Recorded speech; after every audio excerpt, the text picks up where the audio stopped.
अस्सलाम अलैकुम दोस्तों, आज का मेरा मौजू है बहलोल दाना के दो अजीब व गरीब वाक़यात।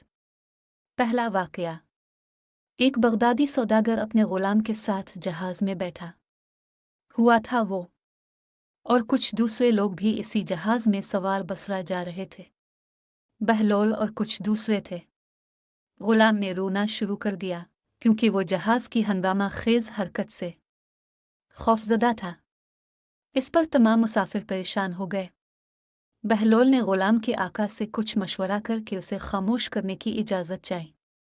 सौदागर राज़ी हो गया। बहलोल ने फ़ौरन ग़ुलाम को समंदर में फेंकने का हुक्म दिया। इसके हुक्म पर अमल हुआ। जब ग़ुलाम मौत के करीब था तो उसे बचा लिया गया। इस तजुर्बे के बाद ग़ुलाम खामोशी से जहाज़ के एक कोने में बैठ गया। मुसाफिरों ने बहलोल से इसकी वजह पूछी कि इस फ़ेल ने ग़ुलाम को क्यों खामोश कर दिया। बहलोल ने जवाब दिया, इस ग़ुलाम को मालूम नहीं था कि ये जिज़ कितना आरामदेह है और उसकी क्या अज़मत और कदर है। जब उसे समंदर में फेंका गया तो इसको एहसास हुआ कि ये जहाज़ एक आरामदेह और राहत बख्श जगह है। दूसरा वाक़या। एक बार बहलोल दाना किसी नखलिस्तान में तशरीफ़ रखते थे। एक ताजिर का वहाँ से गुज़र हुआ। वो आपके पास आया, सलाम करके बाअदब सामने बैठ गया और इंतहाई अदब से गुजारिश की, हुजूर, तिजारत की कौन सी ऐसी जिन्स खरीदूं जिसमें बहुत नफ़ा हो। जनाब बहलोल ने फरमाया, काला कपड़ा ले लो। ताजिर ने शुक्रिया अदा किया और उल्टे कदमों चलता हो वापस चला गया। जाकर उसने इलाके में दस्तयाब तमाम सिया कपड़ा खरीद लिया। कुछ दिनों बाद शहर का बहुत बड़ा आदमी इंतकाल कर गया। मातमी लिबास के लिए सारा शहर सिया कपड़े की तलाश में निकल खड़ा हुआ। अब सारा कपड़ा तो इस ताजिर के पास ज़ख़ीरा था। उसने मनमांगे दामों फ़रोख्त करना शुरू कर दिया और इतना नफ़ा कमाया जितना सारी ज़िंदगी ना कमाया था।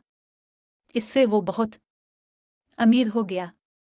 कुछ अरसे बाद वो घोड़े पर सवार कहीं से गुजरा तो बहलोल वहाँ तशरीफ़ रखते थे। ताजिर वहीं घोड़े पर बैठे हुए बोला, ओए दीवाने, अब की बार क्या लूं? बहलोल बोला, तरबूज ले लो। वो भागा भागा गया और अपनी सारी दौलत लगाकर पूरे मुख से तरबूज खरीद कर ज़ख़ीरा कर लिए।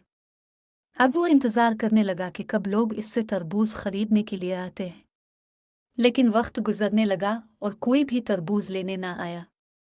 चंद ही दिन बाद इसके सारे तरबूज खराब हो गए और वो कौड़ी कौड़ी को मोहताज हो गया। इसी खस्ता हाली में घूमते फिरते इसकी मुलाकात बहलोल से हो गई तो इस ने कहा, ये अपने मेरे साथ क्या कर दिया? तो जनाब बहलोल ने फरमाया, मैंने नहीं, बल्कि ये सब तेरे लहजे और अल्फाज ने किया है। जब तुमने अदब से पूछा तो माला माल हो गया और जब गुस्ताखी की तो कंगाल हो गया। किसी ने सच कहा है, बाअदब बानसीब, बेअदब बेनसीब। तो दोस्तों, मिलते हैं अगली वीडियो में, तब तक अल्लाह हाफिज़।